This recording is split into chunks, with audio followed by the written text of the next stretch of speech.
We are back, and you know it's Monday, and that means our garden guy, Charlie Stalker, is here to answer your questions. Hi, Charlie.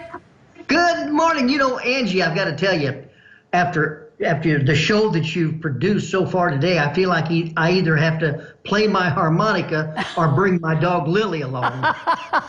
Well, either one. We'd be open to either one, Charlie, or both. That's fine. Glad to see you. Hey, Tony has a question for you. Have the recent frost and freezes hurt the apple or peach crop? As far as we know, they have not. The buds were tight enough that they really weren't affected. They're affected when you start seeing color on those buds, and then we get the frost.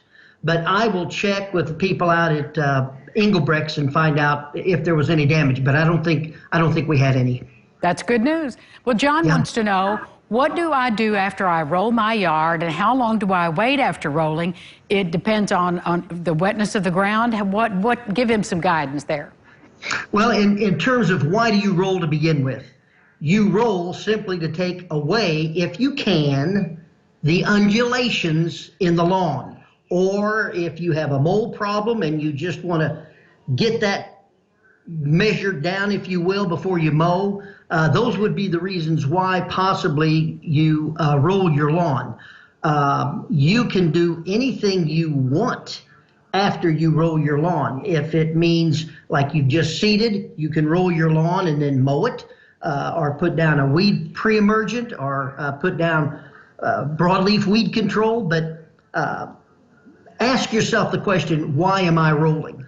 And then you can do anything you want afterwards, if I understand the question correctly. That's what I think it sounds like. He's worried about is if the ground is, do you have to wait for the ground to have more moisture? If it's too wet? It will be effective if you can see you're pushing down the undulations or the high points and low points of the lawn. If you're not, then it's a little bit too dry, and maybe you should water. Oh, that's a good idea. Before you do the rolling. Well, Roy wants to know, if something is eating the leaf stems off of his tomato plants, what are your suggestions? Okay, I would use insecticidal soap would be one thing that I would try. Also, you can simply, with a strong gush of water, a lot of people do this, they wash off, if it's an aphid, or if it's a mealybug, or if it's whatever it might be, you can get a strong burst of water and wash that off. You can pick them off. You can use insecticidal soap. You can use BT, Bacillus thuringiensis.